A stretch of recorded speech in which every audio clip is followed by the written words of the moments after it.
Selamat pagi Romo dan teman-teman. Kami dari kelompok 9 akan mempresentasikan mengenai tema kami, yaitu kesimpulan tidak langsung, yang beranggotakan Dias Anjar Pratiwi, Rahel Cika Ariesti, Arneta Dwi Cahyani, dan Berliana Putri Yangga Puspita.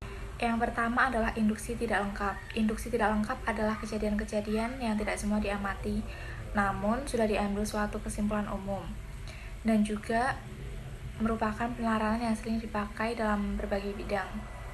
Induksi ini lebih menantang dan lebih merangsang, karena dari sini kita melewati proses dari beberapa ke semua.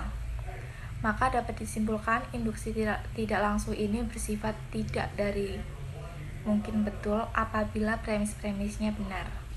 Contoh induksi tidak langsung yaitu seperti di bawah ini. Berlip adalah penduduk kota A dan dia adalah seorang pegawai. Begitu juga dengan Neta, Dias, dan Cika. Mereka juga penduduk kota A dan mereka adalah seorang pegawai. Jadi kesimpulannya adalah semua warga yang menduduki kota A adalah seorang pegawai. Yang kedua adalah metode ilmiah. Metode ilmiah adalah pengamatan ilmiah terhadap hal-hal yang konkret. Individual menjurus pada penemuan fakta-fakta dan teori serta hipotesis-hipotesis yang merupakan asumsi. Penalaran ilmuwan seringkali disebut dingin, karena ia tahu bahwa ilmuwan harus tidak peduli dengan tarikan atau desakan emosi ketika ia menemukan kebenaran. Ia tidak peduli apakah kebenaran menyenangkan atau tidak menyenangkan. Itulah sebabnya mengapa kita menaruh kepercayaan kepada sistem berpikir yang dikenal sebagai metode ilmiah. Langkah-langkah untuk membuat metode ilmiah yaitu kita harus mengamati fakta-faktanya. Yang kedua, kita harus membuat suatu hipotesis untuk menjelaskan fakta-fakta tersebut. Kemudian langkah yang ketiga, kita harus menguji hipotesis secara tuntas. Mungkin sebagai hasil pengujian yang pertama dapat kita peroleh suatu kesimpulan yang benar. Namun demikianlah, ketika pengujian kita menunjukkan bahwa hipotesisnya salah, kita harus membuat suatu pengamatan lebih lanjut, membuat hipotesis lain dan mengujinya kembali. Yang ketiga, metode induksi. Induksi yaitu suatu metode yang menyampaikan pernyataan-pernyataan hasil observasi dan disimpulkan dalam suatu pernyataan yang lebih umum.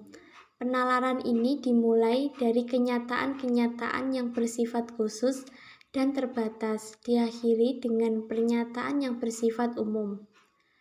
Inti dari induksi adalah pengumpulan data sebanyak mungkin terkait dengan fenomena yang diteliti, eksperimen, dan penarikan kesimpulan berdasarkan eksperimen yang dilakukan dengan berpijak pada data yang ada.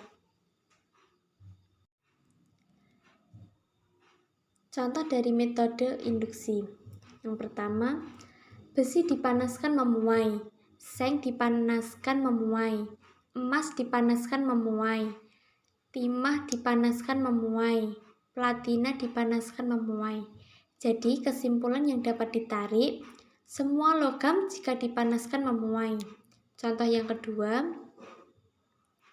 kerbau punya mata, anjing punya mata, kucing punya mata. Dapat ditarik kesimpulan bahwa setiap hewan punya mata.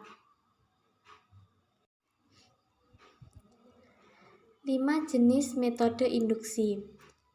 Jenis-jenis metode induksi terdiri dari 5. Yang pertama, metode penyesuaian atau method of agreement. Jika dua hal atau lebih dari fenomena yang diteliti memiliki hanya satu sirkumstansi yang sama, maka sirkumstansi satu-satunya di mana hal-hal itu bersesuaian adalah sebab atau akibat dari fenomena yang diteliti itu. Contohnya, peristiwa di sebuah restoran di Manado yang dimuat dalam harian Manado Post beberapa waktu yang lalu.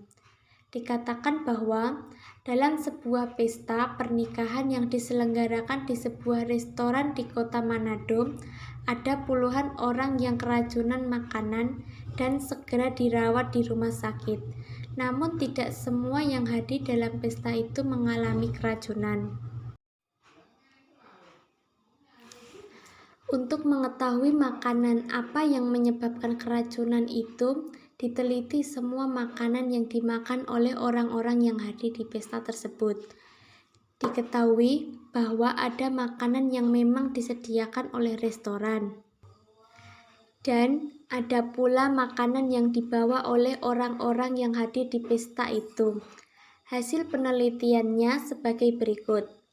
Si A menyantap semua jenis makanan yang disediakan oleh restoran tidak keracunan. Si B menyantap sebagian jenis makanan yang disediakan oleh restoran tidak keracunan. Si C makan sebagian jenis makanan yang disediakan oleh restoran dan sebagian jenis makanan yang dibawa dari rumah ternyata keracunan. Si D makan sebagian jenis makanan yang dibawa dari rumah ternyata keracunan. Si E makan semua jenis makanan yang dibawa dari rumah ternyata keracunan. B. Metode perbedaan. Jika satu hal terjadi dalam fenomena yang diteliti dan satu hal lain tidak terjadi dalam fenomena yang diteliti itu memiliki semua sirkumstansi yang sama, terkecuali satu hal yang terjadi pada hal yang pertama, maka satu-satunya sirkumstansi di mana kedua hal itu berbeda adalah akibat atau sebab atau bagian yang sangat menentukan sebab dari fenomena tersebut. Contohnya, peristiwa di restoran. Si A makan semua jenis makanan yang disediakan oleh restoran dan semua jenis makanan yang dibawa dari rumah. Ternyata keracunan.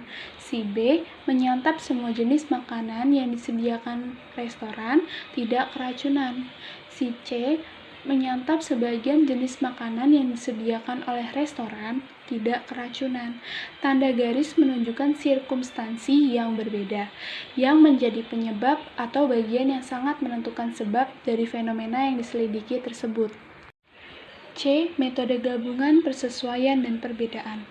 Apabila ada dua hal atau lebih di mana suatu fenomena terjadi hanya memiliki satu sirkumstansi yang sama, sedangkan dua hal atau lebih di mana fenomena itu tidak terjadi jika tidak memiliki persamaan apapun, terkecuali absennya sirkumstansi tersebut, maka sirkumstansi satu-satunya di mana terdapat kedua hal yang berbeda itu adalah akibat atau sebab atau bagian yang sangat menentukan sebab dari fenomena tersebut. Contohnya peristiwa keracunan di restoran. Si A menyantap nasi, ikan goreng, daging yang disediakan oleh restoran, dan ayam goreng yang dibawa dari rumah.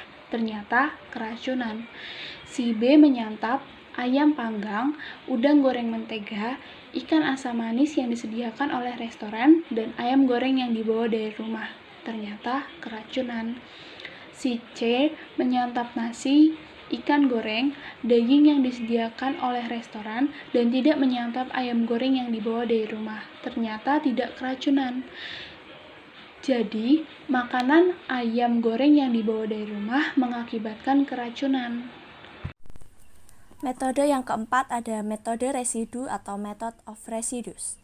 Nah, pengertiannya yaitu dari suatu fenomena, hilangkanlah bagian yang lewat berbagai induksi yang telah dilakukan sebelumnya diketahui sebagai akibat dari anteseden-anteseden tertentu. Dan residu dari fenomena itu adalah hasil dari anteseden-anteseden yang masih tertinggal. Contohnya yaitu si A makan nasi goreng dari restoran dilambangkan dengan P, si B makan nasi goreng dari restoran Q, si C makan sate dari restoran R.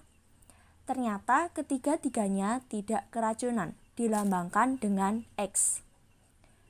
Lalu si D makan nasi goreng dilambangkan dengan P, mie goreng Q, dan sate R dari restoran serta ayam goreng yang dibawa dari rumah S. Ternyata keracunan, dilambangkan dengan Y. Jadi, keracunan itu disebabkan karena menyantap ayam goreng yang dibawa dari rumah. Bentuk penalarannya adalah sebagai berikut.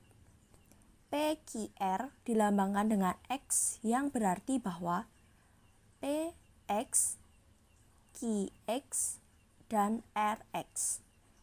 Lalu PQRS dilambangkan Y, PX, QX, RX. Maka yang tinggal ialah anteseden S yang fenomena Y. Jadi S adalah Y. Lalu yang kelima ada metode variasi kesamaan atau method of concomitant variation. Pengertiannya yaitu fenomena apapun juga yang dengan suatu cara mengalami perubahan kapanpun, fenomena lainnya dengan suatu cara tertentu mengalami perubahan adalah sebab ataupun akibat dari fenomena tersebut, atau berhubungan dengan fenomena tersebut selaku fakta yang menyebabkan perubahan itu. Supaya lebih paham, kita lihat contohnya. Si A makan nasi goreng dilambangkan dengan P, mie goreng Q, dan sate R dari restoran, serta sedikit ayam goreng yang dibawa dari rumah dilambangkan dengan S strip. Ternyata keracunan ringan dilambangkan dengan Y strip. Lalu si B makan nasi goreng dilambangkan dengan P, mie goreng Q, dan sate R dari restoran serta banyak ayam goreng yang dibawa dari rumah dilambangkan dengan S plus. Ternyata keracunan berat dilambangkan dengan Y plus. Jadi antara ayam goreng yang dibawa dari rumah dengan keracunan memiliki hubungan kausal. Bentuk penalarannya adalah sebagai berikut. P, Q, R, dan S strip dilambangkan dengan Y strip. Lalu P, Q, R, S plus dilambangkan dengan Y plus. Jadi S memiliki kausal dengan Y. Sekian presentasi dari kami kelompok 9. Apabila ada kesalahan mohon dimaafkan. Terima kasih.